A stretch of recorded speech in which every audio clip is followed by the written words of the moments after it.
Et on parle de l'Olympique de Marseille. On en a parlé en début d'émission. On a écouté Pablo Longoria. On va encore l'écouter. Romain Aran, il nous parle des possibles recrues de l'Olympique de Marseille. Oui, Alexis Sanchez et Jordan Verretou, selon les informations de l'équipe, sont très proches de signer à l'Olympique de Marseille. Pour le Chilien, il a résilié son contrat avec l'Inter et il négocie avec l'OM. Le Français, lui, devrait débarquer d'ici la fin de semaine. Il y a un accord entre le joueur et l'OM. Et maintenant, l'OM doit se mettre d'accord avec son club, avec la Roma. Et donc, le président Pablo Longoria a parlé des deux joueurs aujourd'hui en conférence de presse. On parle de Jordan Verretou, qui depuis 5 ans, qu'il est performant dans un championnat exigeant comme l'italien. Il a fait des actuations à la Fiorentina, à la Rome, de très haut niveau. Alexis Sanchez, c'est quelqu'un, il regarde son historique et son actuel. On parle d'un joueur de très haut niveau. Et de très haut niveau qu'il a gagné dans tous les pays où il a joué. Avec un niveau d'adaptabilité à l'effectif actuel qu'on a important, selon mon opinion. Mais ce sont des joueurs qui sont encore sur contrat sur les autres, dans ce cas, la Rome et Inter. Et on doit respecter toujours la choix de chacun des clubs. Avec Alexis Sanchez et Jordan Verretou à l'OM, l'OM aurait-il une équipe niveau Ligue des Champions? À cette question, 4 chroniqueurs ne sont pas d'accord. C'est donc encore un super duel. Wow. Ah bon?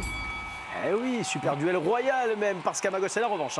À ma gauche, la doublette Huet-Quarez. Pour vous, c'est oui, l'OM aurait un niveau Ligue des Champions, une équipe Ligue des Champions. Pour la doublette Maturana-Lyons, c'est non. Sur le gong, vous votez également, c'est la revanche. Tout à l'heure, la paire Huet-Quarez a survolé les débats sur Paul Pogba, l'a remporté haut la main. On espère peut-être, on verra si la paire Maturana-Lyons, vous votez pour la paire Huet-Quarez, si vous pensez que oui, l'OM a une équipe niveau Ligue des Champions, aurait une équipe niveau Ligue des Champions avec Verretou ou Sanchez. Non, vous votez pour la paire Lyons-Maturana. L'arbitrage du président de l'équipe du soir. Une équipe niveau Ligue des Champions, c'est jouer la qualification encore dans les 5e et 6e matchs, quoi. C'est ça. Voilà. Ça passe pas. Enfin, voilà, et oui, ou pas loin, quoi. Enfin, tu vois, après, ça dépend, un groupe de la mort, un groupe plutôt facile. Ça peut être le cas pour l'OM qui sera dans le chapeau 4, on le rappelle. Oui, en plus. Mais il y a eu récemment un club qui était dans le 3 ou le 4 et qui a eu un tirage plus facile que le PSG, donc qui s'est deux derniers coups. C'est Lille, je pense, ouais. Pour l'instant, et même avec Verretou Sanchez, je te dirais, vu le retard accumulé et par rapport à effectivement tous ces soucis, le premier match c'est vite, quoi, c'est mi-septembre ou quelque chose comme ça. Moi, j'ai de grosses incertitudes encore, quoi, pour répondre. Pour l'instant, je penche vers mes amis de droite. Donc on va encore se prendre une gifle monumentale, c'est possible, mais pour l'instant, après... Les gens ne sont pas dupes.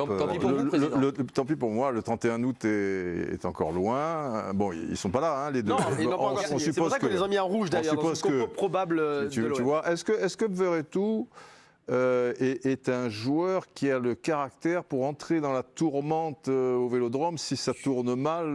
Tu vois, Fiorentina, c'est un club un peu familial. Oui, mais il y a de la ferveur. Oui, mais la Roma, je veux dire, on ne comptait pas sur lui spécialement. Et surtout à la fin, il ne comptait plus sur lui. C'est-à-dire que quand on arrive, allez, sur la fin, oui. Mais c'est quand même un bon joueur. C'est un bon joueur. Après, c'est très bien. Mais pour la Roma, je ne sais pas s'il ne peut pas être aspiré vers le bas ou s'il aura la force de tirer vers le haut. Tu vois, je ne connais pas assez. Sur le papier, c'est pas sexy là, cette compo possible de l'OM. Alexis Sanchez, c'est pareil, c'est un nom, Alexis Sanchez. C'est comme quand tu me dis Ramsey, c'est toujours pareil. Alors après, il y a ce côté... 34 ans en décembre. Ouais, ce côté chilien, folie, vélodrome, tout ça. Il sera chez lui, il aime ces choses-là. Il sera peut-être plus à l'aise à l'OM qu'à Manchester United, tu vois, où il fait la nuit à 15h. Si vous aviez dit aux supporters de l'OM il y a 1 an et demi que quelques mois après, ils auraient une attaque Milik-Sanchez, je pense qu'ils auraient signé demain, non, les supporters de l'OM? Oui. Sur le papier, c'est des noms sur le papier. Ouais, c'est vrai. S'il arrive à faire... C'est de l'expérience, Payet et on n'a pas mis Rongier qui pourrait rentrer dans la rotation également. Non, ouais, il faut que ça prenne. Moi, au moment où on parle, c'est que ça prend pas, quoi. Et tu sais pas où ça va se terminer, cette histoire avec Tudor, quoi. Il y a quelque chose qui est pas encore cassé. Heureusement, ça peut se rétablir. Il y a ça, mais aussi je maintiens. Tu as reconstruit toute ta ligne arrière. Oui, mais je sais, la défense. Et celui qui faisait le point d'équilibre, c'était Camara qui est parti aussi. Ouais.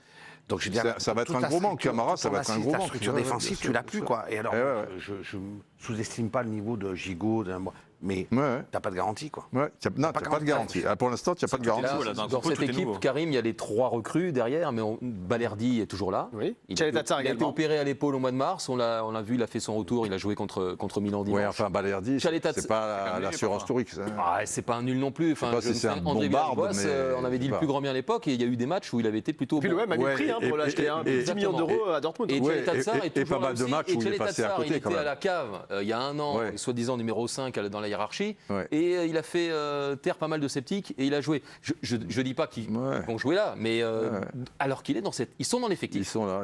Et je trouve que c'est un effectif qui, n'a pas à rougir. Avec des manques peut-être effectivement derrière, Benjamin, Marseille devrait se renforcer derrière. J'ai du mal à les tacler, la défense. Non, moi j'ai vraiment du mal à tacler cette défense parce que pour le coup, j'ai beaucoup vu jouer notamment Isaac Touré et avec le Havre qui était super intéressant et en qui je crois beaucoup, qui va en surprendre plus d'un. Alors peut-être à l'échelle de l'Olympique de Marseille, Bernard, ça n'est pas suffisant à ton goût, mais c'est un joueur qui pour moi, en tout cas, a toutes les qualités pour justement performer. Résultat du duel, du super duel. La grande revanche.